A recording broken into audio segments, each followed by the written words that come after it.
Welcome back to మినిట్లెస్ అమ్మాయి కావ్య. ఈరోజైతే నేను మంచిగా ఎగ్‌తో ఒక స్నాక్స్ ఐటెమ్ అయితే చేస్తున్నాను. మీరైతే చాలా ఎంజాయ్ చేస్తారు. ఎగ్‌ని మంచిగా కట్ చేసుకొని దాంట్లోకి చిన్న చిన్న పీసెస్‌గా కట్ చేసుకోండి. దాంట్లో కొంచెం కారం పొడి, ధనియాల పొడి, ఉప్పు అండ్ ఆల్సో ఆ సోనా పక్కన తీసుంటారు కదా! దాన్ని కూడా కలిపేసుకొని కొంచెం శనగపిండి కూడా వేసుకోండి మీ టేస్ట్‌కి తగ్గట్టు.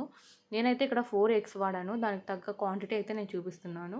మీరు ఎక్కువే చేసుకోండి. ఎందుకంటే ఇంట్లో ఎక్కువ మంది ఉంటే తింటారు. చాలా టేస్టీగా ఉన్నాయి. సో, దాన్ని మంచిగా మిక్స్ చేసుకోవాలి. మరీ నీళ్ళగా ఉండకుండా ఒక రకంగానే ఉండాలి.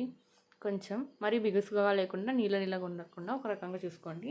అండ్ బౌల్ పెట్టుకొని అందులోకి ఆయిల్ పోసుకొని దీనిని మంచిగా బాల్స్ షేప్లో రెడీ చేసుకోండి. దీనిలని ఇప్పుడు బాగా వేగే నూనెలో వేయాలి. కొంచెం సేపు ఒక 3 మినిట్స్ అలా మంచిగా నూనెలో ఫ్రై అవ్వాలి. కలర్ చేంజ్ అవుతుంది. ఈ కలర్కి వచ్చే వరకు చేయండి. ఆ తర్వాత ఇప్పుడు పెనంలో కానీ ఏదైనా ఒక ప్యాన్లో కానీ నూనె వేసుకొని పచ్చిమిరపకాయలు అలాగే మనం ప్రిపేర్ చేసుకున్న బాల్స్ని వేసి మంచిగా సాస్ వేసి రెడీ చేసుకోండి. చాలా బాగుంటుంది. టేస్ట్ అయితే కిర్రాక్ వచ్చింది. సరే నేను మా మమ్మీ కోసం అని చెప్పేసి తీసుకెళ్ళాను షాప్ దగ్గరికి. మా మమ్మీ బిజినెస్లో బిజీగా ఉండే.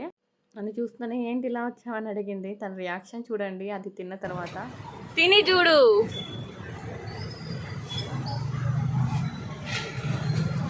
సూపర్.